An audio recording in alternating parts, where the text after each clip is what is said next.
C'est la fin de ce 70e Paris-Nice. C'est la 8e et dernière étape. 9 km 600 contre la montre en côte. L'ascension du col d'Èze. Compliqué bien sûr pour certains. Une belle bagarre pour les trois premiers. Pour l'instant, un coureur français en tête. C'est la satisfaction du jour, Jean-Christophe Perrault. D'autant qu'il a mis la barre très haute. Le seul sous les 20 minutes, 19,45. Et regardez, Andreas Klöden tout de même est à 25 secondes de Jean-Christophe Perrault, qui a explosé, comme l'on dit, le chrono, et ça rime en plus. Ça fait presque 3 secondes au kilomètre, c'est énorme. Et une petite info, un temps, celui de Frank Schleck, qui était passé en 15e position à 35 secondes. Après 5 km 600 de course, Frank Schleck est arrivé. Il est 12e pour l'instant, à 1 minute 08. Voilà, on en parle parce qu'on l'a peu vu cette semaine. Il est dans la course malgré tout. Andy a quitté la course, on l'a dit, victime d'un virus intestinal. Bon, Franck lui a été épargné par ce virus, mais pour l'instant, ce n'est pas encore les grandes sensations. Mais ça viendra sûrement dans les semaines qui viennent pour les classiques ardennaises et puis le Tour de France derrière. Alors c'est difficile de comparer, c'est pas tout à fait exactement le même parcours, le départ n'est pas exactement toujours au même endroit, mais 19,46 c'est presque aussi bien que Sean Kelly, qui avait sur 10 km, 400 mètres de plus, réalisé 19,45. C'est le record absolu sur la montée du col d'Èze. On se souviendra que sur une distance équivalente à 9 km 500, Raymond Poulidor en 1972, on salue Poupou, on est passé pas loin de chez lui, avait réalisé 20 minutes et 4 secondes. Parce qu'on était l'autre fois à l'arrivée au lac de Vassivière, c'est à une vingtaine de kilomètres de Saint-Léonard-de-Noblat. Thierry, si je peux me permettre, même s'il ne faut pas comparer les périodes, le col d'Èze, ça reste le col d'Èze. Je pense qu'aujourd'hui, la chaussée n'est pas moins bonne qu'elle pouvait l'être à l'époque et le matériel est bien meilleur. Donc ça donne une idée quand même de la valeur de Raymond Poulidor, on le savait, ou encore de Sean Kelly et des performances réalisées déjà à cette époque-là qui étaient de très haut niveau. Alors on a vu le très bon temps au point intermédiaire réalisé par Damiano Cunego, le petit prince italien. Alors Sean Kelly, il a gagné 5 fois ici au col d'Èze. C'est lui le recordman absolu de victoires sur Paris-Nice. 7 victoires sur Paris-Nice. Job Zoetemelk a gagné ici le col d'Èze 4 fois, tout comme le papa de Nicolas Roche, Stephen Roche, l'Irlandais. Eddy Merckx a gagné 3 fois dans ses grandes années, 69, 70, 71. Après, eh bien, on rajoutera 2 victoires pour Gerrit Knetemann, pour Jean-François Bernard, qu'on salue Jean-François, ou encore Tony Rominger. Et puis après, Raymond Poulidor, Alex Zülle, Andreas Klöden quand il avait gagné le classement général en 2000, Dario Frigo aussi. Bobrick, vous devez vous en souvenir, en 1995. Il avait gagné contre la montre du col d'Èze. Oui, Bobrick.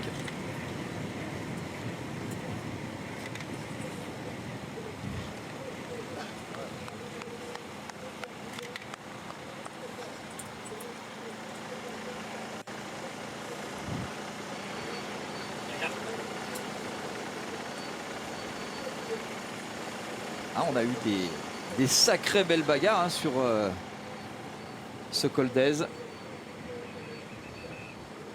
C'est une école de terminer par un contre-la-montre. Thierry, une info au point intermédiaire, au kilomètre 5,6, Jérôme Coppel.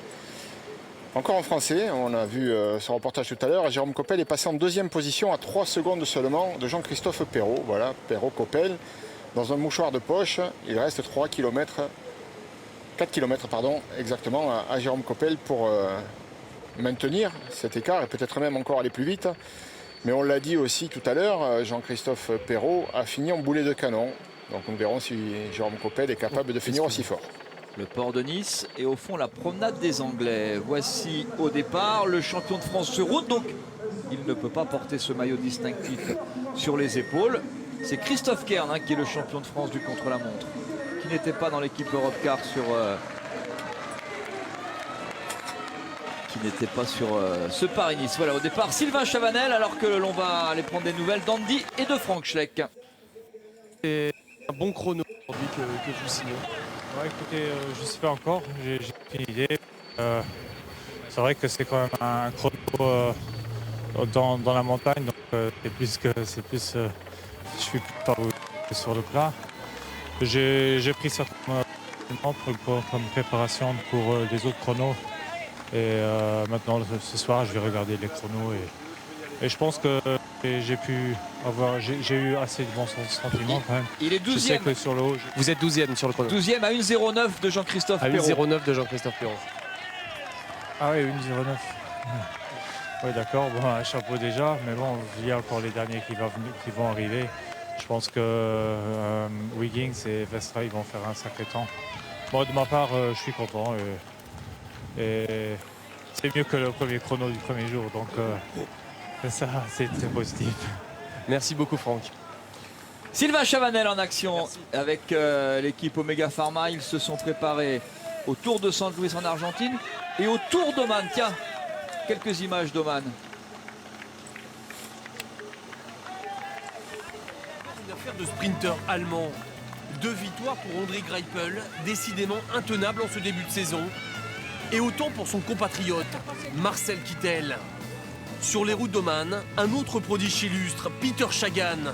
Le Tchèque en profite pour signer sa première victoire de la saison. Point d'orgue de cette semaine, l'étape de Green Mountain, la seule arrivée en altitude. Vincenzo Nibali s'impose au sommet devant Peter Velits. Une étape marquée par le tir groupé des Français. Sandy Cazard fait 3 devant son coéquipier Arnold Genesson. Et Tony Galopin, 3e du général et meilleur jeune. Peter Velits, lui, remporte le classement général, sa première victoire avec sa nouvelle équipe, Omega Pharma Quick-Step. Tony Galopin est à Tirreno Adriatico parce qu'il a été pris sous l'aile de Fabian Cancellara qui veut l'emmener absolument partout. Je crois que comme parrain, c'est pas mal dans une équipe Radio Shack, ma foi. Et il l'emmènera avec lui sur les classiques. Formation accélérée pour les classiques alors. Pour Galopin, c'est bien. Oui, on l'a vu sur Oman où il a été très brillant. Il a surpris tout le monde, y compris son encadrement sportif. C'est le neveu d'Alain Galopin qui est un des directeurs sportifs de cette équipe Radio Shack managée par Johan Brunel. Et on vient d'entendre Franck Schleck qui porte aussi ce maillot. Et Arnold Jansson, on va le voir tout à l'heure. Alors que l'on retrouve Sylvain Chavanel qui porte les liserés bleu, blanc, rouge. Normal, il a été champion de France du contre-la-montre. Un petit peu déçu certainement de ce Paris-Nice, Sylvain. Déçu parce qu'ils ont beaucoup travaillé. Alors il a fait du très bon boulot pour offrir la victoire à Tom Bonnen sur le sprint à Orléans. Alors c'était pas un sprint massif, mais il avait très bien géré les 5 derniers kilomètres. C'est sacrifié pour Tom Bonnen. Sylvain, il est en forme. Il est un peu malade cette semaine, lui aussi victime de ce virus qui a traîné dans le peloton. C'était contagieux a priori. On a eu pas mal d'abandons hein, parce qu'il y avait 176 coureurs au départ. Il en reste 145 au départ de cette dernière étape aujourd'hui.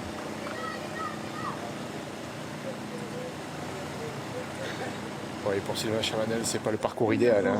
Il préfère les contre-la-montre sur des parcours un peu ballonnés où il peut exprimer sa puissance. Là, c'est quand même.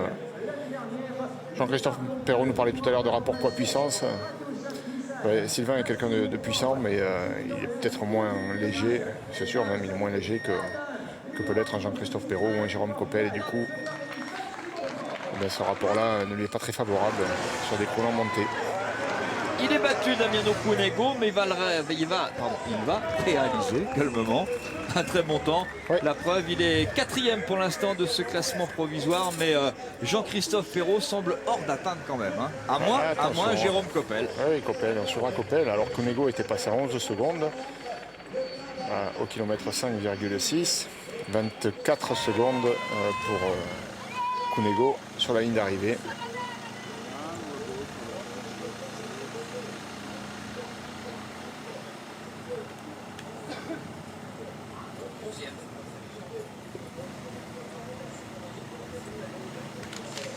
Allez, on ne va pas bouder notre plaisir. On n'a pas eu le temps après l'arrivée à Sisteron. L'une des figures du cyclisme mondial est avec Nicolas G. Monsieur Jens Voigt, que je salue bien bas. Jens Voigt qui nous fait l'amitié et la gentillesse de nous rejoindre. Jens, vous êtes le seul coureur à avoir utilisé un vélo de chrono. Je crois que vous êtes le 11e temps. Est-ce que vous trouvez que c'était finalement un choix judicieux? Oui. Quand je fais la reconnaissance de course ce matin, je me dis je ne suis pas sûr parce que ça me semblait très très raide. Mais une fois dans la course, tu roules un peu plus vite, tu as l'adrénaline, tu as envie de faire de belles performances. Je crois que c'est un avantage. Moi, je suis encore convaincu Le vélo, c'est peut-être 500, 700 grammes de plus. C'est pas trop. Mais je suis sûr, j'ai gagné un peu avec l'avantage aérodynamique. Tout le monde apprécie, il y a beaucoup de respect pour Luis Leon Sanchez, mais sur l'étape à Sisteron, dans le final, on était tous supporters de Jens Voigt. Il vous a manqué une roue et qu'est-ce qui vous a manqué sur cette étape?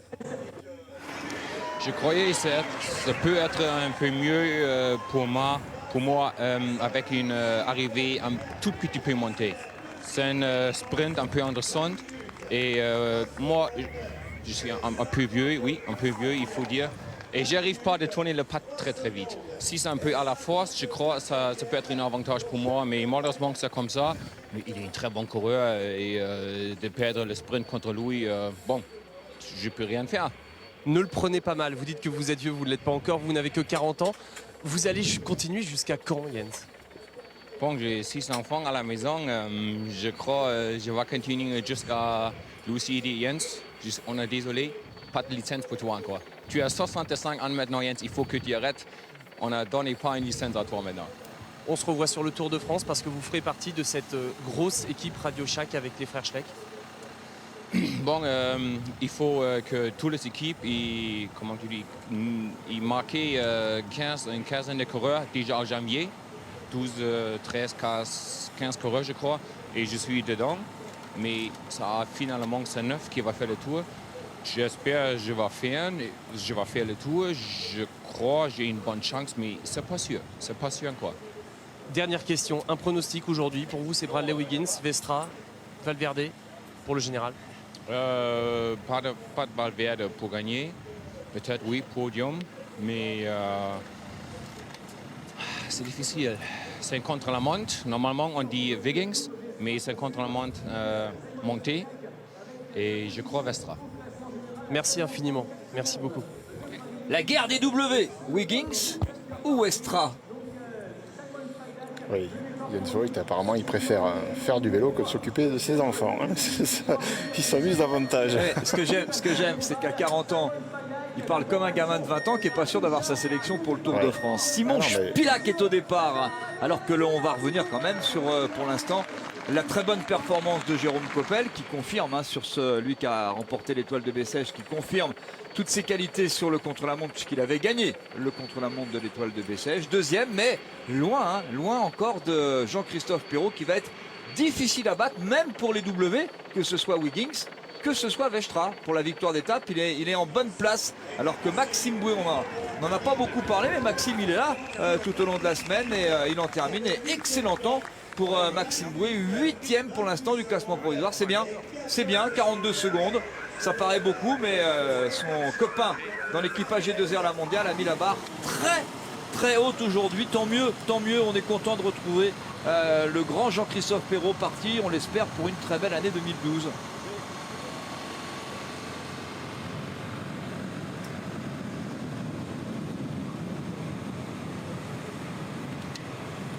Sylvain Chavanel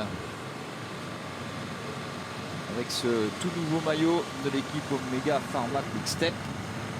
Armada invincible vaincu.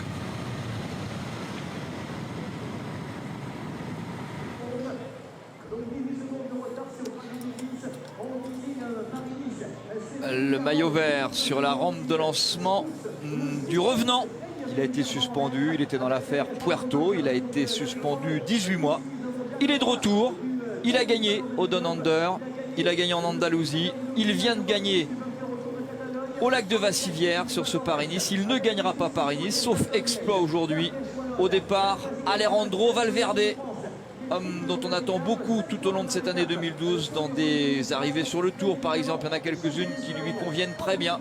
Un coureur spécifique, un petit peu le profil d'un Philippe Gilbert, un peu en dedans ce début de saison. On l'a vu encore hier sur Tirreno Adriatico. C'est parti pour Alejandro Valverde. C'est le 3e du classement général, maillot vert de ce Paris-Nice, qu'il peut perdre d'ailleurs avec une éventuelle victoire de Bradley Wiggins aujourd'hui pour ce classement par points. Un grimpeur en termine, c'est Rigoberto Urán. Il aurait pu être dangereux pour Jean-Christophe Perrault. Il n'en sera rien. Il est 6e pour l'instant du classement provisoire. Tiens, avec grand plaisir, on va saluer Maxime Bouet.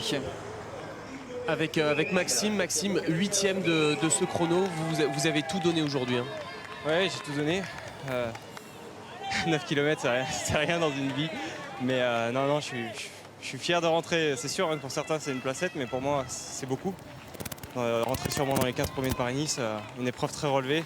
Ça roulait vite tous les jours, malgré que peut-être les spectateurs n'ont pas eu cette impression. Ça roulait très vite et je pense qu'il y a eu un gros niveau sur ce Paris-Nice. C'est pour ça qu'il n'y a pas eu beaucoup d'écart entre les coureurs. Et avec les déconvenus et les désillusions de Jean-Christophe Perrault et de Nicolas Roche en début de semaine, vous êtes devenu leader de cette équipe et vous avez assumé. J'ai assumé, oui et non. J'ai essayé de faire du mieux que j'ai pu. J'ai énormément travaillé cet hiver. J'ai changé d'entraîneur avec Benoît Nave et je le remercie du fond du cœur. Et mon épouse, tout le monde. Et c'est vrai que c'est une fierté pour moi d'être leader chez AG2R La Mondiale sur cette course. Une des plus belles courses au monde. Et voilà, comme je vous ai dit, je suis fier de rentrer dans les 15 premiers peut-être. Merci beaucoup Maxime. Et c'est peut-être bien un grand dimanche pour le sport français, puisque nouveau triomphe aujourd'hui pour Martin Fourcade, qui va quand même égaler deux légendes, hein, puisqu'il égale Raphaël Poiré et Ole Einar Bjørdalen.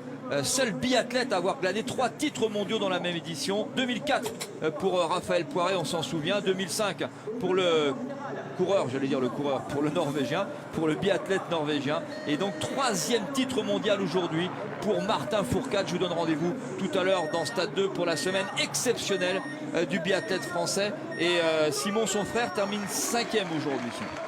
Et puis les frères Fourcade pratiquent énormément le cyclisme, comme Jason Michapuis notamment. On a vu Vestra s'en aller, alors qu'ici c'est Arnold Janesson qui est déjà lui en course, bien dans l'effort déjà. Et Vestra, c'est un petit peu la surprise du chef sur ce Paris-Nice. Un coureur que l'on connaît, mais dont on n'imaginait pas qu'il puisse être aussi dangereux et jouer les doubles fêtes de la sorte dans l'étape décisive. Alors Wiggins est un coureur qui a énormément d'expérience et qui ne va pas trembler, il va rester concentré, il a des automatismes, des habitudes qui ne vont pas s'envoler parce qu'il est dans une situation peut-être périlleuse, mais attention parce que Vestra, il a l'air vraiment d'avoir une grosse santé sur ce Paris-Nice. Alors que beaucoup ont été victimes de petits ennuis de santé, justement. Alors lui, il a la patate, hein, Vestra. Le voici. Lio Vestra, le néerlandais, on sait qu'il grimpe bien. On sait que c'est un spécialiste du contre-la-montre. C'est la bagarre des W qui est partie. Wiggins, Vestra. Et c'est pour ça que Valverde, je ne pense pas qu'il puisse être le vainqueur de ce Paris-Nice. Valverde, il n'a qu'un V. Et ce sont les W les favoris aujourd'hui. Elle est excellente celle-là. Luis Leon Sanchez, d'un grand coureur espagnol à un autre grand coureur espagnol. Luis Leon Sanchez, un peu démotivé aujourd'hui, vainqueur du Paris-Nice 2009, alors que le maillot jaune, il est en jaune depuis Orléans, il est en jaune depuis lundi soir. Le seul à avoir porté le maillot jaune avant lui, Gustav Larsson, le Suédois. Le Londonien, l'Anglais, Bradley Wiggins, Monsieur Piste, triple champion olympique, triple champion du monde sur piste, est au départ. Et Laurent Jalabert disait dès dimanche dernier, quand il avait terminé, alors que dans le contre-la-montre, la pluie avait fait son apparition, alors que les autres avaient couru sur le sec, il n'avait terminé qu'à 1 seconde de Gustav Larsson. Eh bien, Laurent Jalabert disait peut-être l'année Bradley Wiggins 2012. Oui, il faut toujours mettre au conditionnel parce qu'il peut se passer tellement de choses. Mais c'est vrai qu'il est en forme très tôt. On le sent particulièrement déterminé, mais il est aussi serein. Et j'ai pas l'impression que cette semaine, il est beaucoup puisé dans ses réserves, Bradley Wiggins, pour être un leader solide de ce Paris-Nice. Et puis il reste tellement de rendez-vous importants pour lui, comme pour d'autres d'ailleurs, mais lui semble particulièrement en avance.